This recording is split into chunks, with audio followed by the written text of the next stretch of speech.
Olá, meninos, olá, meninas. Então, eu estou aqui de volta para falar com você, né, na continuação daquele que eu falei com vocês lá atrás, para falar um pouco sobre o trabalho com as unidades. Eu vou botar assim para poder não provocar pouca alteração no volume do microfone. Então, agora eu falei com você sobre as unidades. Caso você não tenha visto a minha explicação sobre o trabalho com unidades, eu sugiro que você volte e procure aí, ó, a explicação que eu dei sobre unidades. Porque agora a gente vai fazer um outro trabalho que depende daquele, que é o trabalho com as constantes. Bom, deixa eu te falar o que é uma constante. Quando você estabelece uma comparação de proporcionalidade entre duas grandezas, se você consegue enxergar essa proporcionalidade, como por exemplo, matematicamente falando, né? Se você faz assim, ó, 1 sobre 2 é igual a 2 sobre 4, que é igual a 6 sobre 12, e assim por diante, não é? Então, se você dividir esses números vão te dar uma mesma resposta, né? Dá 0,5. 1 por 2 é 0,5, 2 por 4 é 0,5, 6 por 12 é 0,5. Ou seja, se essa resposta ela é sempre a mesma, é porque ela é um valor constante. Então, isso é um valor constante. Então, o valor constante ele é obtido numa igualdade quando eu estabeleço uma relação de proporção, correto? Então, toda vez que eu pego duas ou mais grandezas físicas e estabeleço entre elas uma relação de proporção, eu preciso de ter uma constante para transformar isso numa igualdade. Mas, professor, seja mais claro. Então, naquele último vídeo que eu postei para vocês, eu estava falando para vocês sobre isso aqui, ó. A força-peso, por exemplo, é a massa vezes a aceleração da gravidade, não é isso? Bom, isso sabe o que quer dizer? Que quando você tem aqui na superfície da Terra, eu tenho um valor para G, G1.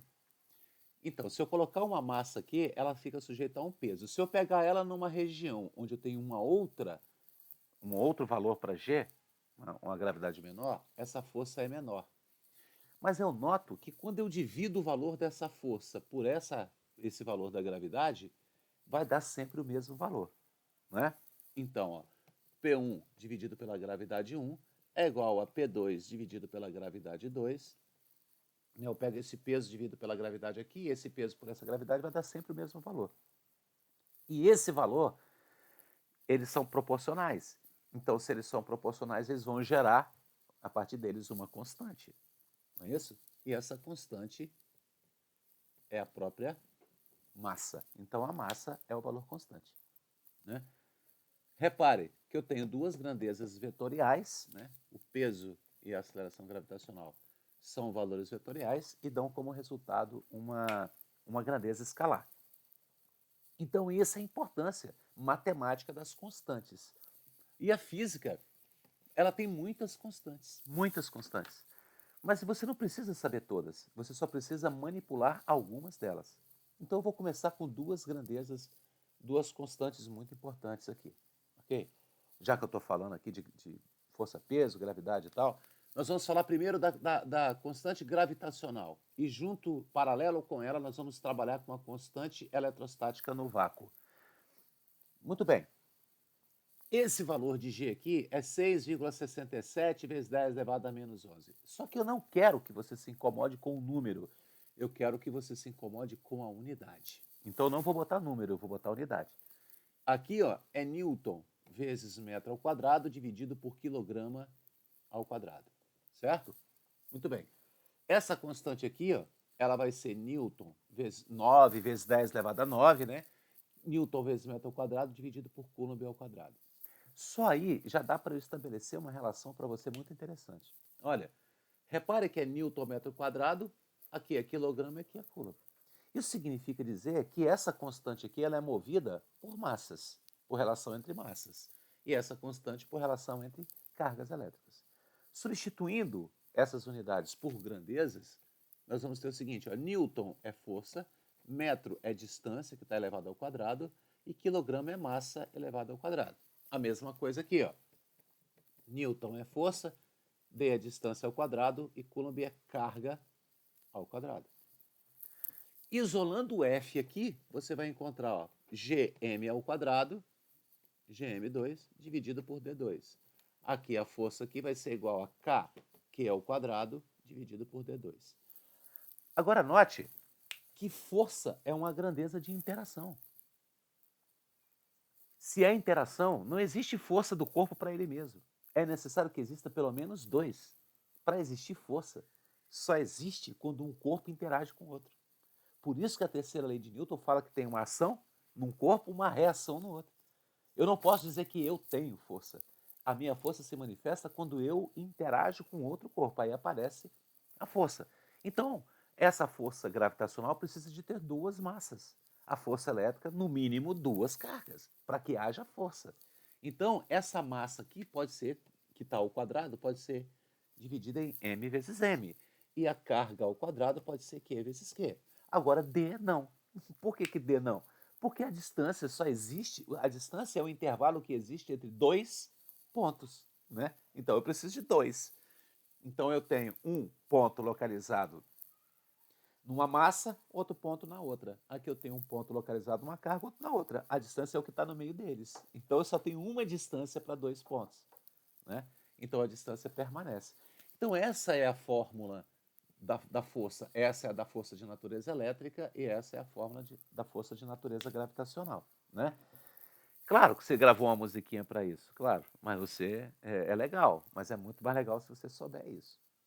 E isso vai além, porque eu posso pensar o seguinte, olha, como eu mostrei para vocês naquele momento anterior, a força gravitacional, ela pode ser igual, ela é a massa vezes G. A força elétrica é igual a Q vezes E. Não é isso? Então, se eu substituir isso aqui nessa expressão, essa expressão nessa, quer dizer, onde está escrito FG, eu vou colocar aquela lá, ó. Vai ficar mg igual a gzão mm d2. A mesma coisa eu posso fazer aqui, ó, no lugar de F, força elétrica, aqui eu vou colocar Q vezes E, ó. Q vezes E é igual a K, Q dividido por D2.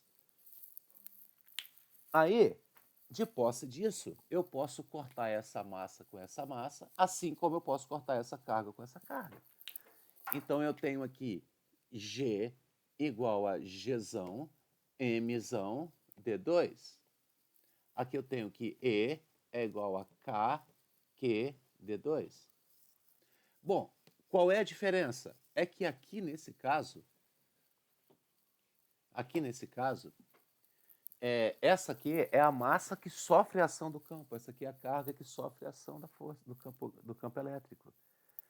Então, quando eu cortei aqui, eu cortei a massa teste. Quando eu cortei aqui, eu cortei a carga teste. Então, fica a outra que é geradora do campo. Aqui é a massa da Terra, por exemplo, aqui é a carga que gera o campo.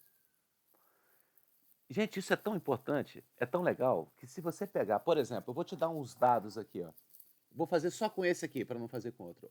O G é 6,67 vezes 10 elevado a menos 11. A massa da Terra, ela vale 5,9 vezes 10 elevado a 24 quilogramas. Eu não sei de qual não, tá, gente? Eu anotei ele no papelzinho, não sei não. A distância da Terra, e aí, olha só, se você está na superfície da Terra, a distância em relação ao centro não é o raio da Terra? Então, o raio da Terra vale 6.371 quilômetros. Mas aqui a constante não estava dada em metros, então são 6.371.000 metros ao quadrado. Claro que você vai converter isso para uma potência de 10, né? Se você fizer essas contas aqui todas, você vai achar que isso aqui vale 9,8 metros por segundo ao quadrado. Vai achar esse valor. Vai achar 9. Se você pegar os números, você vai achar 9,8. Agora, por que isso deu metros por segundo ao quadrado? Porque, veja bem, vou apagar aqui para mostrar para você. Olha como o trabalho da unidade é legal. Os números deram 9,8. Agora, esse G é Newton, metro ao quadrado, quilograma ao quadrado, vezes a massa é quilograma. E a distância? A distância é metro. Só que a distância está elevado ao quadrado. Certo?